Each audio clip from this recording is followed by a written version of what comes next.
If you ever reach out to us and ask a question, I want you to know we remember you.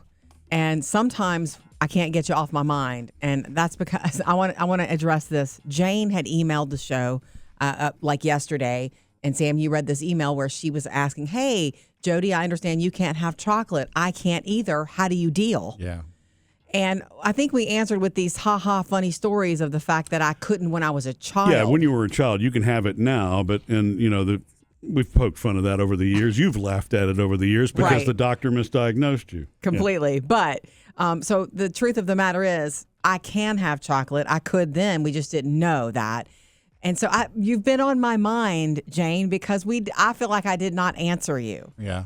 And so I've been thinking about you, and I just wanted to say the only advice I could say is like I've never heard of anybody not being allowed to have chocolate, not being able to have chocolate.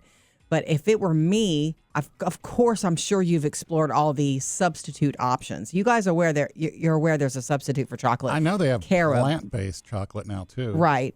And so you would have to bars. talk to your doctor about that. But it'll send you on a journey of tasting different things. And well, there actually are some candy bars that are coated in carob anyway. I think Butterfinger doesn't really have real chocolate in it. What? Really? I think it is. I think. Yeah. I mean, I could be wrong. If you've got an allergy, double check me on that. But I'm almost positive it's coated in carob, not chocolate. You know, years ago I had all those years.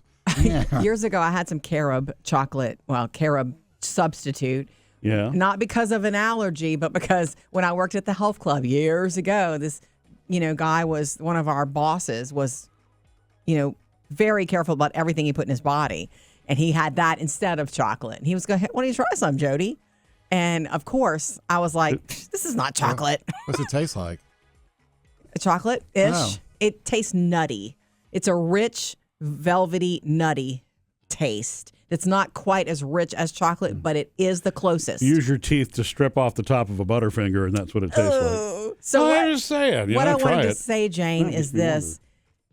When you are told you can't have something, or when you self-restrict, let's just say you're on some sort of diet, the best thing to do is focus on what you can have, not what you can't. You're not going to be able to focus on chocolate. You'll never be happy. No, you can focus on, hopefully you can have peanut butter. Yeah. Hopefully you can have nut butters or other things that would bring you some sort of velvety, decadent feeling. Because chocolate is supposed to be consumed in small amounts anyway, as a special treat anyway. All right, I'm wrong about Butterfinger. Homemade Butterfingers apparently have. Yeah, I know. Who's got time for that? Yeah. Anyway, that's what I wanted you to know, Jane, because you've been on my mind.